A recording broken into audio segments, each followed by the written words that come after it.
这一刻无比怀念西北的预制菜啊！吃个饭，饿了。艾琳农家，哎，他家窗台上还晾着柿饼，等会儿问他要几个柿饼，搞一搞哈。这又是啥？这个是山楂，地皮鸡蛋是啥玩意儿？这是野菜。野菜，哎，那我看行。几个菜了？4个。再整一个啊！整一个热的，给王公子下点血本。有什么东西是只有山里有的？山里野菜。那行，凉拌野菜，凉拌野菜完美。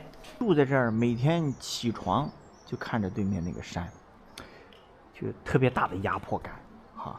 这地方来旅游是真不错，但你要我住这儿，我还是觉着，哎呀，山里做一顿饭也不容易，咱都坐下来都干聊了20分钟了，一个菜还没上来，现炒就是慢哈。预制菜给我吃了，我马上就能走。这一刻无比怀念西北的预制菜啊！一上俩，我跟你讲，山西的土豆丝绝对好吃。刚才4个人吃饭，花了156块钱，哎，这人均下来还是在山里啊，是真可以。